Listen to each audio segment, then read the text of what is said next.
নমস্কার বন্ধুরা, Jaya kitchen blog চ্যানেলে আপনাদের সকলকে স্বাগত জানিয়ে চলে এসেছি আজকে একটি নতুন রেসিপি নিয়ে।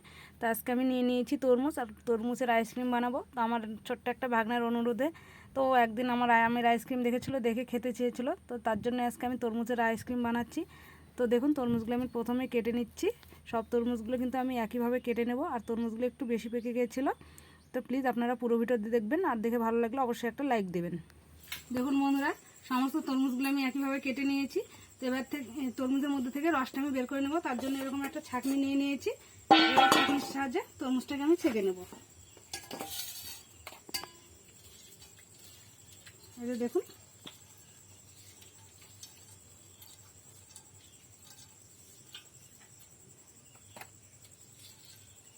খুব সুন্দরভাবে কিন্তু রসটা বের হয়ে যায়, আর যে বিসিটগুলো থাকে বা ছেবড়াগুলো থাকে সেগুলো কিন্তু আলাদা হয়ে যায়।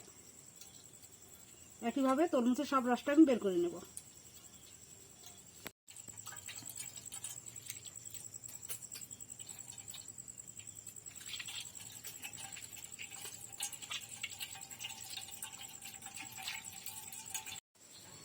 দেখুন, সমস্ত তরমুজ থেকে রসটা বের করে নিয়েছি। আর এই যে দেখুন, ছিবড়ার দানাগুলো এখানে রয়ে গেছে, তো এগুলো ফেলে দিচ্ছি। এবারে তরমুজ যদিও এমনিতেই মিষ্টি হয়, তো আমি এখানে আরেকটু মিষ্টি করার জন্য সামান্য একটু চিনি দিয়ে দিচ্ছি। এখানে 3 চামচ মতো চিনি দিয়ে দিলাম এখানে। এবারে চিনিটা খুব ভালো করে আমি তরমুজের রসের সঙ্গে মিশিয়ে নেব। চিনিটা খুব ভালো করে আমি মিশিয়ে নিয়েছি তরমুজের রসের সঙ্গে। দেখুন, আর কালারটা কিন্তু খুব সুন্দর হয়েছে। এবার এখানে টেস্টটা বাড়ানোর জন্য আমি সামান্য একটু বিট লবণ দিয়ে দেবো। এই যে সামান্য একটু বিট লবণ এখানে দিয়ে দিচ্ছি, দিয়ে আবারও একটু মিশিয়ে নেব। তো আইসক্রিম বানানোর জন্য আমি এরকম কফি কাপগুলো নিয়েছি। আপনারা চাইলে যে কোনো কিছুর মধ্যে বানাতে পারেন। তো আমি এবারে দিয়ে দেবো, কয়টা হবে দেখি।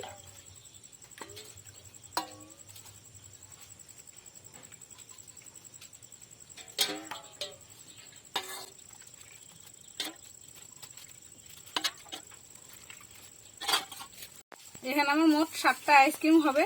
তো এর থেকে বেশি আর হলো না, কারণ অল্প একটু তরমুজ ছিল সেজন্য।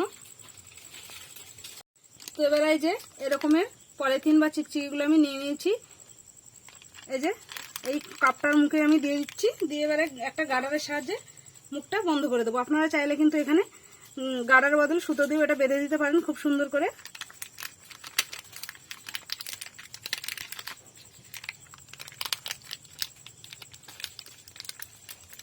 এই যে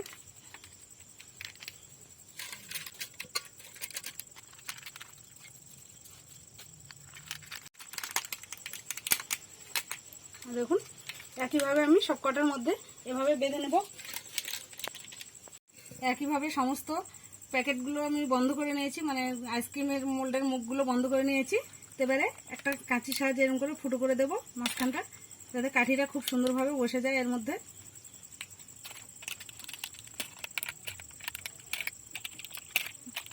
তো এই যে বাড়িতে আমি বাঁশের কাঠিগুলো বানিয়ে নিয়েছি, এবারে এগুলো দিয়ে দিচ্ছি। কাঠিগুলো আমার একটু যদিও বড় হয়ে গেছে, আপনারা চাইলে কিন্তু অনলাইন থেকে কাঠি অর্ডার দিয়ে নিতে পারেন। আর আইসক্রিমগুলো বানানো কিন্তু একদমই সোজা। এবারে শুধু ফ্রিজের মধ্যে রেখে দিলেই তৈরি হয়ে যাবে আইসক্রিম। এবারে আমি ফ্রিজে রেখে দেবো সারা রাত, তারপরে কালকে সকালে বের করে দেখব কি অবস্থা হয়েছে। তো দেখুন বন্ধুরা, সারা রাত রেখে দিয়েছিলাম আইসক্রিমগুলো ফ্রিজের মধ্যে, তো এখন বের করে নিয়ে এসেছি। তো দেখবো একটা খুলে।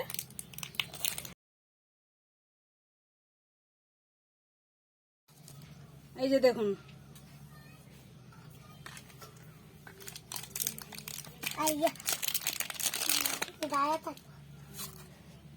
কত সুন্দরভাবে খুলে যাচ্ছে।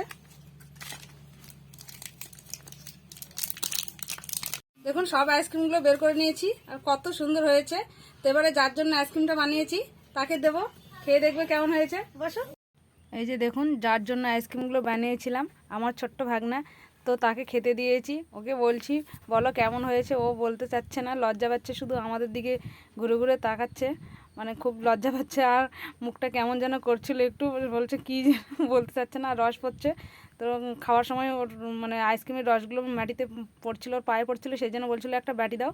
তো শেষমেশ ওকে একটা বাটি এনে দেওয়া হলো, তবুও বললো না। তো বন্ধুরা, আজকের এই ভিডিওটি যদি নতুন বন্ধু দেখে থাকেন আর যদি ভালো লেগে থাকে অবশ্যই একটা লাইক দেবেন আর সাবস্ক্রাইব করে পাশে থাকে যাবেন, আমিও আপনাদের পাশে থাকবো।